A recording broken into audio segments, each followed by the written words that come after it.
Okay, so we're moving on to a different subject pero related pa rin po. Okay. There were sentiments that the part of the reason why tumatagal po at nahihirapan ang ahensya sa pagpapaalis ng mga illegal structures na to is because they are owned by rich personalities and corporation. Thoughts on this, USEC? Wala akong figures that they are owned wholly by rich personalities. Definitely meron yan. We see that on the ground. But it won't be limited to just big corporations and rich people. There are also illegal structures made by regular folks.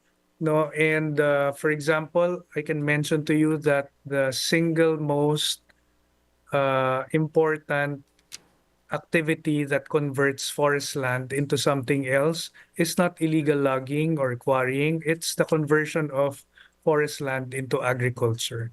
And these agricultural lands are not owned by rich people. They were converted by farmers in the area that need livelihood to sustain their own families.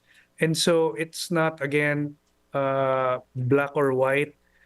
You are illegal. How can I tell a farmer, for example, that you cannot clear out this forest and leave your family poor and without any food? So, ang gusto kong sabihin dito ay dapat yung approach natin is more integrated. Yes, we have laws to guide us, but it's not always you're doing something illegal and therefore you should be out of there. The development of a natural resource like forest land goes beyond just implementing the laws. Now, we will have to understand why they're there. Why are they converting this resource that to us is precious, but to them, forest land where they cannot get any livelihood from is not important, and that it has to be converted into something else. No, so I don't know if it's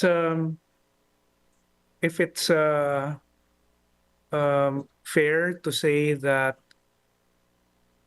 the solutions are not always legal. Siguro that's what I wanted to say, and that there are more meaningful and long-lasting solutions beyond just determining who is right or wrong, no, in particular situations. Yes, but would you admit that it is also one of the factors being dealt by the department? Sabi nga po nila, yung term na ginagamit po natin lagi is yung pagbangga. Are there tensions in dealing with those big corporations? Big corporations, at least in the Upper Marikina Watershed, there are really not very many big corporations there. Not in most cases, I looked at the satellite images. These are dwellings, not even large subdivisions. Perhaps it started with one or two houses of farmers, and then it grew into communities. They're in terms of clout and power, I don't think these are the people that we think of them to be. No, some are just trying to make a decent living in the area, and so instead of just, and for sure, no, we have to protect the forest, but by doing so and removing these communities from our forest lands, it has to have a livelihood component for them as well, because without that aspect, we create an even bigger problem. Okay, so just to wrap up this subject, sa usapin po ng pagpapaalis ng mga illegal structures, where are we in terms of percentage or the goal na nafe-feel na po ng tao na may solid and consistent actions on the ground?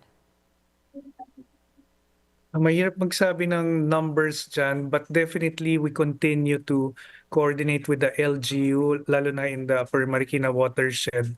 And it's because they are sila yung nasa ground and they know what is harming the environment for sure. And yeah, by being strict with the laws and the guidelines that we have in DNR, it does help, but definitely yung coordination. Without any coordination with stakeholders on the ground, even if we are on the side of the law, nothing will happen. And therefore, yung cooperation ng LGU, which sometimes, no, admittedly, yung LGU nga yung nandun sa kabilang side, no, because they're trying to protect their own communities. Yun yung nagpapahirap dun sa situation. Okay, so how about the rehabilitation process? Research said that it would take 10 to 20 years to fully restore the forest land. So how are we moving forward in this aspect? Nasa year number 1 na po ba tayo or hindi pa nag-roll out yung bilang ng taon? Kasi kung ulitin ko nga po, 2017 pa nung nagkaroon ng massive call to rehabilitate this land. We cannot speak for the administrations prior to this one, no, because we only started in 2022 with Sec Tony Loizaga. But what I can tell you is that we have a different strategy this time. We have a goal, a very clear goal of reforesting in the Upper Marikina Watershed 3,000 hectares, no, before her term ends, no, in 4 years' time. This is a big effort. It will entail planting 3 million trees in the Upper Marikina Watershed, something that we cannot do alone as government. And therefore, the strategy that Sectoni has taken is to actually do this work with like-minded organizations, NGOs in the area, the LGU, government agencies like DPWH, and the private sector. We have come to realize that if reforestation is only to be done by government, hindi natin matatapos ito. But there are other like-minded organizations that can help. And I think this is the strategy that we are taking, not only for the Upper Marikina Watershed, but for all other reforestation efforts moving forward. Yes, sir. Actually, my next question is mainly all about what you just said. Na-mention po ni Secretary Loizaga na the department is taking a different approach sa mukha po nung tinatawag na Project Transform. Is this what you were mentioning about? Project Transform goes beyond reforestation. It's the renewal of communities and living within the natural environment without harming your environment. No? Basically, ganun ang Project Transform. We want sustainable livelihood for the area. We want communities that are thriving without compromising the integrity of our environment. Yung reforestation, one of the, I think, most important efforts of Sectoni is to get another government agency, particularly the DPWH, to sign a MOA with us that all their flood control projects, no, when they erect mga infrastructure like dikes and reservoir, lahat yan ay ngayon ay mayroong component na reforestation, no? Yung flooding kasi cannot be solved by just erecting cement walls, no, and dikes along rivers. It has to be integrated with watershed protection. Eh ang DNR naman konti lang ang pondo for reforestation year in and year out. But DPWH, recognizing that gray infrastructure, no, cement structures will not be sufficient, no, in terms of mitigating floods. We signed the MOA last week saying that all their projects will have a reforestation component and the funds will come from the DPWH. Okay, so we're looking into a multi-stakeholder approach, if I would say, na involve... In a way, but it's all more than just the multi-stakeholder approach. It's really having our partners in government and even in the private sector recognizing that, well, initially us recognizing we cannot do this alone, and then convincing them for them to recognize, uy, you also have a big part in this. No, it's not, reforestation is not just DNR. You can actually do an even better job, no, if you partner with us. And so far we've been successful in doing so. If I can just describe what this current administration, for DNR at least, have been doing, and that is really seeking out partners that we can work with in furthering the mandate of the department. I think yun yung summary so far. No, I've only been in the department for 2 years, and this is what I am seeing and what I'm seeing as effective in terms of strategy. Okay, you mentioned strategy, sir. And you also mentioned flood control efforts earlier. And we're switching on to that subject in this interview. If I may just touch on the current plans and strategies of the department, because we certainly Mhm. do not want the same flooding during the Typhoon Mhm. Karina and recently yung bagyong Enteng nga po to happen again in the recent or even in the recent future. So what are the current plans and strategies of the department in that regard? So ganun ulit, no? It's coordination and integrating the work of DNR with other agencies and other institutions within our society. Ang isa kong pwedeng sabihin sa iyo, by the way, Rose, I'm a geologist by profession, and flooding is something that we have been studying in the university Yes, sir. prior to joining the DNR. And more and more, we are convinced that, okay, it's not only putting up structures that will prevent water from going to this area, no, putting up dikes. There are many projects that we can integrate uh, because flooding per se is a problem, but the bigger problem is in terms of managing water. You see, the flooding that we are experiencing, for example, today because it's raining quite hard, it's the same water that we actually need during the dry season to water our farms through irrigation, to power our communities so that they have drinking water. It's the same water that we use for hydropower in certain areas, ecotourism, and aquaculture. And therefore, if you look at water as simply a disadvantage because it creates flooding today, we will have to think deeper because it's the same water that we will need tomorrow when there is not enough water.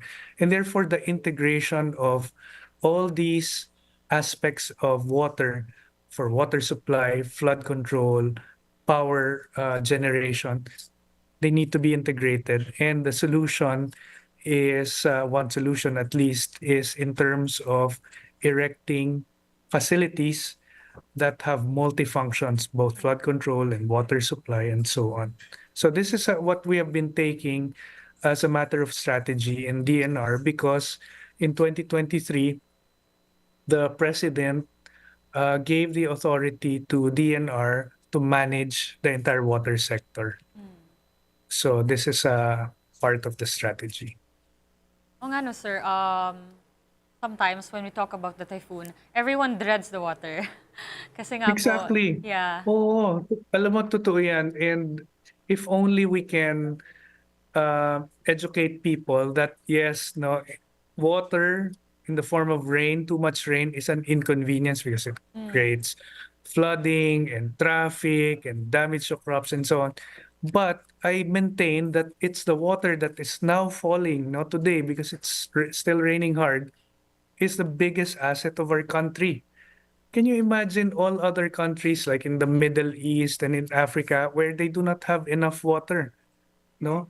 And they come here and they say, wow, ang swerte nyo naman, ang dami niyong ulan. So it's not really a disadvantage per se, but it's really keeping all this water away from our communities and farms during extreme rain events and utilizing that when there is not enough water to go around. That's the key, I think. Okay. So, if I may just recall, nung panahon po ng El Nino, ang daming mga nagkakat ng mga water supplies dahil natutuyo nga po yung mga dam and now umaapaw naman yung mga dam. And I would just like to emphasize what you've said na yes, it is just really putting off where the water goes. So, in this discussion, you mentioned na matagal nyo na nga pong inaaral yung flood control and yung water management. But are we looking into creating new facilities now Just like what you Oh, said, yes. because Yes, that's what we definitely. need. No, slightly different kinds of facilities, a little less, hopefully, a little less yung dikes which protect the banks of rivers so that it doesn't overflow. A little less of that, hopefully, and more impounding water in the upstream portion so that it doesn't go down. A perfect example of that is the newest dam uh, in the Upper Marikina Watershed called the Upper Wawa Dam. The Upper Wawa Dam, which was recently inaugurated, will serve as a water supply facility, no? So it will impound water. But during these last two typhoons, it actually worked as a flood control device, no? Holding back water, no, as much as it can so that it doesn't go down the Marikina Valley. Obviously, hindi pa rin enough kasi may baha pa rin sa Marikina, no, both times. Pero I assure you that the amount of water impounded in this single dam, it has reduced the peak flood, no, in Marikina significantly. It would have been more devastating without that impoundment in place. Oh.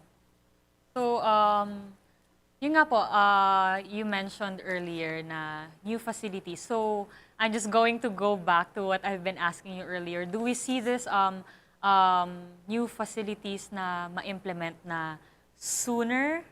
Or do we see this taking effects? Kasi nga po, climate action needs urgency. So, do we see this being implemented in the near future or even in your terms, sir? Not only in the near future, but hopefully by next year. Oh, There next was year. a landmark memorandum by Secretary Manny Bonoan of DPWH, no?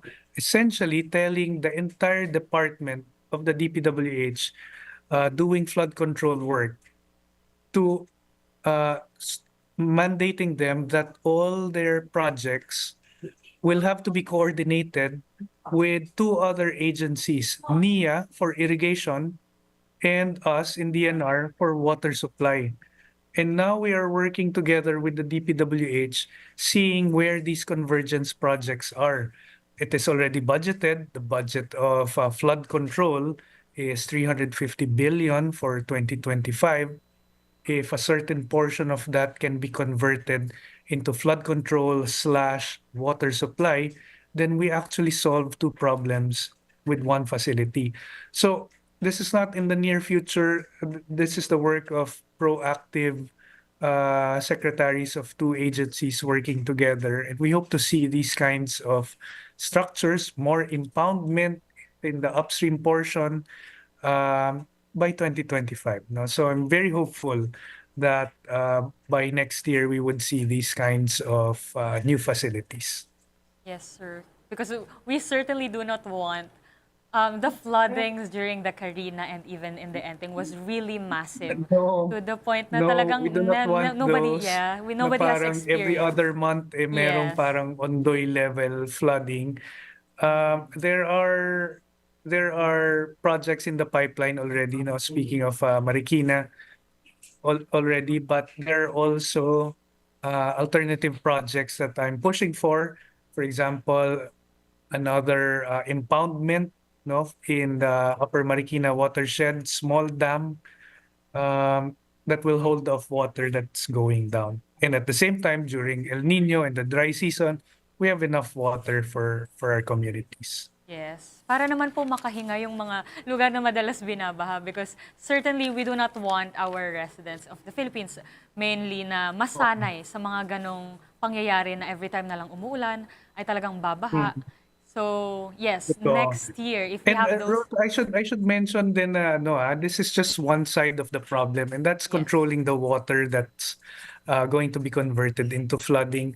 The flip side of that, no, the other side of the story is that our communities are growing kasi, no? Yes. There are more and more people, and there are no more places that where they can dwell safely. And therefore, these are people that are now encroaching on land that are naturally flood prone. Wala tayong magagawa na these areas are actually not suitable for dwelling, but our countrymen do not have any other place to erect their houses, that's where they stay. Ngayon, hindi mo pwedeng pigilan at pigilan yung baha kung ang isang area ay naturally namang ino-occupy ng tubig pagka malakas ang ulan. Masyado siyang magastos, it's not practical, but what can we do? The population is growing. And therefore, it's not only flood control, but it's actually really land use planning, and again, enforcement of certain, for example, buffer that you cannot live 10 meters to a river, and so on and so forth. Okay, so as we end, USEC, this is just in a general note. In a recent interview, Secretary Loizaga shared 3 strategies of DNR to mitigate climate change. This is as a whole. One of which that I think is relevant to the discussion is the National Adaptation Plan, or NAP, which aims to, she said, assess related hazards and outline government action to invest in natural and structural solutions. So in what forms do we see this on the ground? Yan exactly yung perfect example nung convergence project ng DPWH and DNR. That the flood control program of the DPWH is not only about erecting gray structures, but also include environmental protection and enhancement in the watershed. So we are simply implementing the NAP, and we are doing so with these new strategies that our secretary has in mind. Okay, so I think the key that we're taking out here is really convergence with other stakeholders and other people who care about the same cause.